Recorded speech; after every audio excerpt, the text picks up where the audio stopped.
কড়াইশুঁটি দিয়ে এভাবে পকোড়া, বড়া বা কাবাব যাই বলুন না কেন একবার বানিয়ে নিলে কিন্তু বারবার খেতে ইচ্ছে করবে। এখন কড়াইশুঁটি প্রায় শেষের মুহূর্তে এভাবে বানিয়ে নিলে কিন্তু অপূর্ব খেতে লাগে। এর জন্য প্রথমেই মটরশুঁটিগুলো নিয়ে নিয়েছি। সেদ্ধ করবার কোনো প্রয়োজন নেই, শুধু ধুয়ে ভালো করে পরিষ্কার করে নিয়ে ছাড়িয়ে মিক্সারে একটু ব্লেন্ড করে নিতে হবে। তাও একেবারে যে মিহি করে ব্লেন্ড করে নিতে হবে তাও নয়, আধ বাটা করে নিতে হবে, একটু ভাঙা ভাঙা মতো যাতে হয় সেরকম। সামান্য একটু জল নিয়ে নিচ্ছি, আর কিন্তু কোনো কিছু আপাতত এতে দিচ্ছি না, শুধু কড়াইশুঁটি আর জল। এবার মিক্সার জারটা আটকে দিলাম, এটা ব্লেন্ড করে নেব। ঠিক এরকমভাবে ব্লেন্ডটা কিন্তু করতে হবে, আধ ভাঙা করে। এতে করে বেশ একটা আলাদা ফ্লেভার আসবে, কড়াইশুঁটি একটু আধটু টুকরো মুখে পড়বে, যেটা বেশ ভালো লাগবে। এবার এটা একটা মিক্সার বোলের মধ্যে নিয়ে নিচ্ছি। এবার এর সাথে মিশিয়ে নেব বেশ খানিকটা পরিমাণে ধনেপাতা কুচি।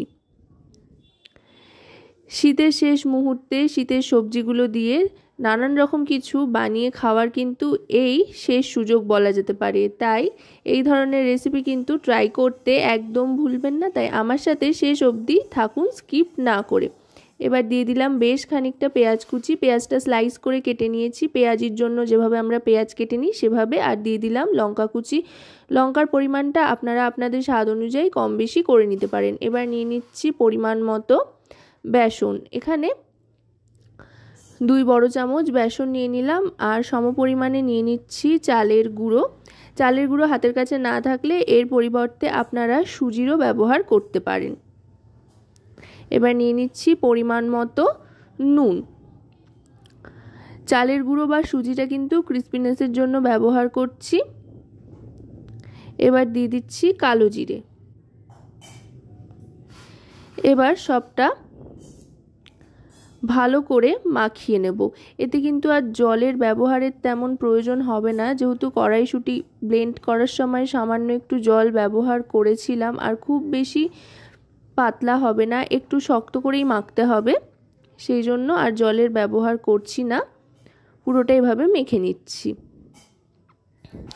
খুব বেশি মশলাপাতি কিন্তু এতে ব্যবহার করিনি। কড়াইশুঁটির যে একটা ফ্লেভারটা সেটাই কিন্তু এটাকে অনেক বেশি সুস্বাদু করে তুলবে, তাই খুব বেশি মশলাপাতি ব্যবহারের কিন্তু এখানে প্রয়োজন নেই।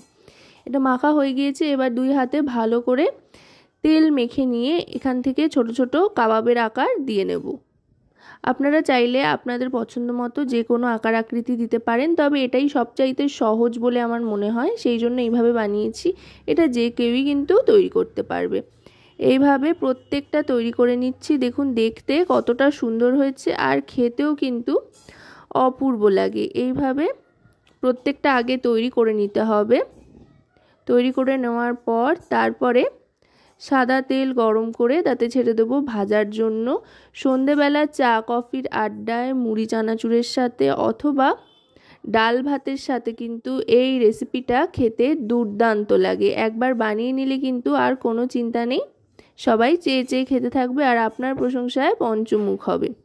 আশা করব রেসিপিটি আপনাদের ভালো লাগবে। ভালো লাগলে অবশ্যই রান্নাবাটি চ্যানেলটিকে সাবস্ক্রাইব করে লাইক শেয়ার কমেন্টের মাধ্যমে আমাদের পাশে থাকবেন, আর পাশে থাকা বেল আইকনটি অন করে দেবেন সবার আগে সমস্ত রকম নতুন রান্নার নোটিফিকেশান পাওয়ার জন্য। কারণ আপনাদের নিয়ে আপনাদের জন্যই কিন্তু আমাদের চ্যানেল রান্নাবাটি। তাই আপনাদের প্রত্যেকটা লাইক শেয়ার কমেন্ট সাবস্ক্রাইব কিন্তু আমাদের অনেক অনেক উৎসাহিত করে নতুন নতুন ভিডিও তৈরির জন্য।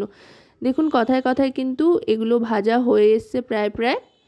আর যেহেতু কড়াইশুঁটিটাই এখানে মূল উপকরণ, আর তেমন কোনো খুব একটা মশলাপাতি ব্যবহার করিনি, হলুদেরও ব্যবহার করিনি, তাই বেশ সুন্দর কিন্তু একটা সবুজ রং এর মধ্যে রয়েছে, যেটা কিন্তু দেখতে এটাকে অনেক বেশি আকর্ষণীয় করে তুলছে।